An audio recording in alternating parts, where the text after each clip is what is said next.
The first thing I wanted to address with the board is to give you guys some updates. Some of you, we've been interacting back and forth, so I wanted to give this time an opportunity to describe federal funding. I've had a lot of questions on it. I've seen a lot of misguided accusations regarding these Title I funding allocations. So I want to make a few things clear so that we all know where those are. Title allocations have been posted. They're available on our website, and they are in our grants management system. Allocations are always posted in July or August. This is not the latest. Those allocations have been posted. I am aware of a technical issue that we faced this week regarding the spreadsheets and district portals. I understand that that's frustrating when those type of things happen, but we took immediate action and we fixed a problem that was in a formula spreadsheet that was shared with us and the federal government. So we went in there, corrected that spreadsheet that was produced in part with the federal government, and we were able to do it within 3 days.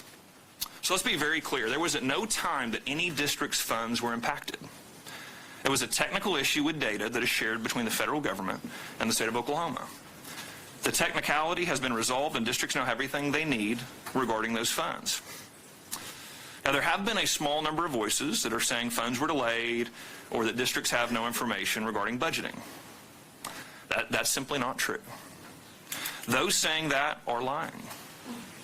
Districts were advised as early as April, with the evidence we've provided, on how to budget, and were informed on the final funding that would be known before the end of August. So, wanted to clear the record there on Title I. There's also another federal funding issue that you've probably received emails on or feedback on. In a letter we received earlier this summer, the Federal Department of Education highlighted areas where action was needed from our department related to various things from funding to reporting and other agencies' functions as related to the previous school year. These points that were highlighted in the report were mainly issues from the 2022-2023 school year.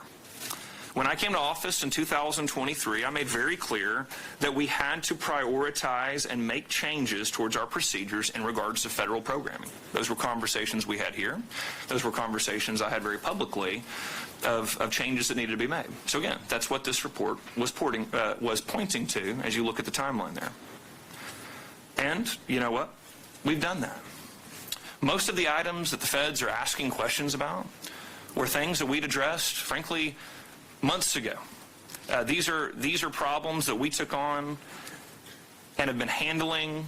And you can even look at the Loft report. As Loft came in, those are a lot of the conversations that we pointed to. These are the changes we made. Here's why. Here's the issues that we found upon coming into office. There are some of the items we are currently handling, and we have a full response and documentation that we'll have sent back by USDE by the October deadline. That won't be an issue. But again, I want to be crystal clear on those issues and what is going on with federal funding.